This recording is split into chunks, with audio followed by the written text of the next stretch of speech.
in its infancy, and his lawyers say he'll continue to fight to clear his name.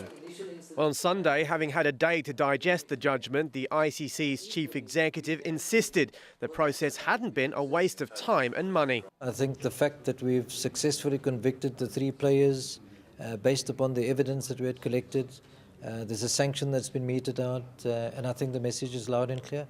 Well, the next big date for the trio is March the 17th, when all 3 will appear before a UK magistrate charged with accepting and obtaining corrupt payments. But as for the ICC, well, this was the first time, remember, that they themselves had prosecuted a corruption case. Did the punishment that was handed out on Saturday really send out the strong message that they were looking for? Well, it seems the jury is still very much out on that. Rahul Pathak, Al Jazeera, Doha. Thomas Bjorn has won golf's Qatar Masters, the veteran player proving experience more important than youth on a windy final day. Joanna Gazarovska reports. Thank you. A decade ago, this man was in the world's top 10, and now Thomas Bjorn is on his way back up the rankings after winning the Qatar Masters. The Dane, who'd gone 4 years without a win before 2010, finally has something to smile about again. Bjorn went into the final round with a 1-stroke lead and quietly kept knocking in par after par until the 15th hole, where he set up his first birdie. Austria's Marcus Breer, who desperately needed the win to stay on tour, was 1 stroke behind and kept up the pressure, but couldn't overhaul Bjorn and eventually finished in 3rd. Defending champion Robert Karlsson started strongly, but fell behind after missing several important putts. Another former champion, Spain's Alvaro Quiros, set up a late charge for the title, but despite this brilliant approach to the 14th, a couple of bogeys towards the end of the round saw him fade into 2nd. While the rest of the field struggled in windy conditions, Bjorn ploughed ahead, setting up this birdie at the last, and the Dane putted in for a round of 69 to win by 4 strokes. The victory moves him from 134th in the world to inside the top 60. It's nice to be moving in the right direction in the world rankings again. It's been a long time coming, and now I can start looking up and see that it's not impossible to get myself back off where I want to be. You know, it's been a long time since I was inside the top 20 in the world, and you know, fighting hard to get back there.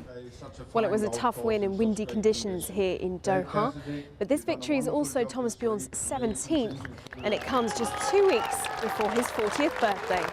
Joanna Gazarovska, Al Jazeera, Doha. Now we're counting down to the biggest date on America's sporting calendar. This Sunday's Super Bowl sees the Green Bay Packers taking on the Pittsburgh Steelers. Ben Roethlisberger here walking with a visible limp, but the quarterback says there's no question he will be fit for Pittsburgh. Green Bay, the slight favourites with the bookmakers, but the Steelers, they're playing in their 3rd Super Bowl in just 6 years. Forget about the bookmakers. You may remember Paul the Octopus predicting football's World Cup winners. Well, this is Buffett the Manatee picking Green Bay there for Super Bowl glory. Apparently, he is a reliable Super Bowl predictor, according to his allegedly professional trainers. His tank mate Hugh also had a go, and he is predicting a win for the Steelers. There he goes. Can't argue with that. You wouldn't argue with that, would you? Thanks, Andy. Right, let's run through some of the top points coming out of Egypt. The country's outlawed opposition party's been meeting the vice president. Muslim Brotherhood tells Al Jazeera it still doesn't trust the government to bring in promised reforms.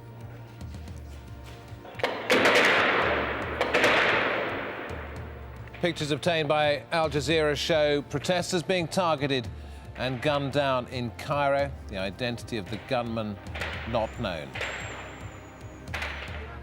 On day 13 of the protests to unseat President Hosni Mubarak, the day's been dubbed the Day of Martyrs. Protesters in Liberation Square have been praying for the hundreds of people who've been killed. Well, the Egyptian opposition leader Mohammed al-Baradei, in an interview to a US network, has called for a 1-year period to build democracy before holding elections. But he says that Mubarak can stay in the country. Those are the thoughts from a number of people involved in the protests in Egypt. That's it from me for now. Join Rida Fakhri in just a moment.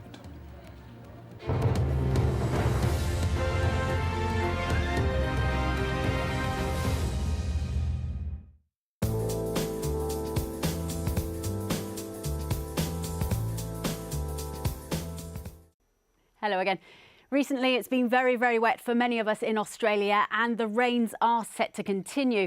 On the satellite picture, you can see why. This blob of cloud here, well, these are the remains of our cyclone Yasi, and this storm intensified the wet weather elsewhere, both in the southeast corner and also in the north. Now, that in the southeast is drying up, but elsewhere it's going to stay very, very wet over the next few days. The remains of that cyclone making their way through South Australia and into the southern parts of Western Australia as we head through Tuesday. So heavy downpours out of that. It certainly won't be cold, though. As we head towards New Zealand here, it's also been incredibly wet for some of us over the past 24 hours as well. That area of wet weather is now pushing its way northwards, just easing off a fraction as it does so. But as we head through the day on Tuesday, it's still going to be the western parts where we see the heaviest rain, and generally the rain should be a little bit lighter if you head towards the east. Now, for the southeastern parts of Asia, here we've got plenty of wet weather, particularly in the southern section of our map. Further north for Borneo, the rains here are now becoming slightly more broken up. But for the Philippines, staying very, very wet here. And of course, we have seen some landslides in the past couple of days. A bit further north, though, and for the southeastern parts of China, it's actually now a little bit milder.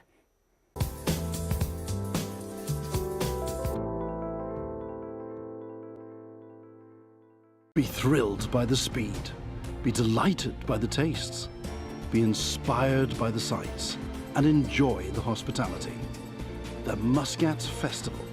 It's here, January 27th to February 24th. Qatar Tourism Authority invites you to the 8th Doha Jewellery and Watches Exhibition from the 15th to the 20th of February 2011 at the Doha Exhibition Centre. Sponsored by Qatar National Bank and Qatar Airways.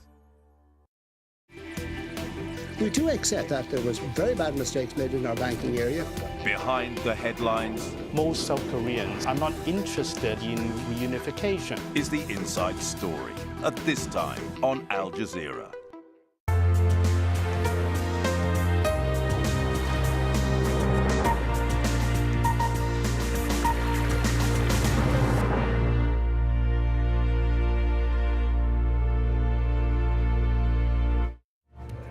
Time to talk. Egypt's opposition groups and Hosni Mubarak's second-in-command meet face-to-face.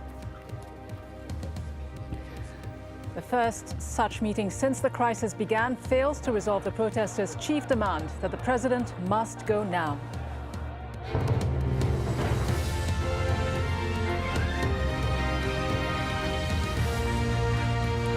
Hello, you're watching Al Jazeera live from Doha. I'm Rida Fakhri. It's now 16 hours GMT. That's 6 p.m. in Cairo. Egypt's vice president's meeting with opposition groups, including the banned Muslim Brotherhood, comes on a day of prayer for those who've died. Muslims and Christians praying together for the hundreds killed in 2 weeks of pro-democracy demonstrations. There were protests in Alexandria too. We'll have an update from Egypt's second largest city.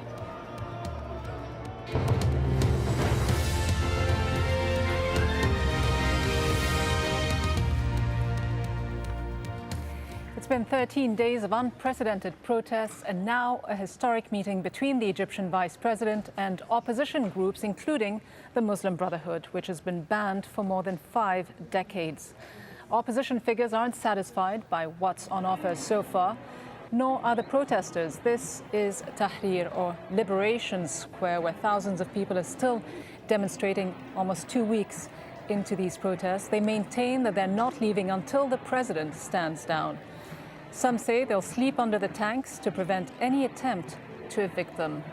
Among the proposed government concessions, improving freedom of the press, but reporting restrictions are still in place, making it difficult and dangerous for journalists on the ground. Al Jazeera's Ayman Muhyiddin has been detained. He remains in military custody. The company is appealing for his immediate release. Emike Omolu reports now on the day's developments. An unusual sight in Egypt. Christians and Muslims praying together for the estimated 300 people who've died in the anti-Mubarak protests. Muslims and Christians, we are just one. We are trying to tell the whole world that Egypt is one people. There's no Christians or Muslims. We are all united against this dictator to get rid of him. But it's day 13 and their wish to see President Mubarak step down is still not realised. Away from the rallies, the political wrangling moved up a notch on Sunday. Under a looming portrait of the man they want out, the opposition Muslim Brotherhood met with Vice President Omar Suleiman, the first such talks between the banned group and the government in years. Other secular opposition and youth groups were also there, but the dialogue, at least according to one senior member of the Muslim Brotherhood, amounted to very little. Muslim Brotherhood went with a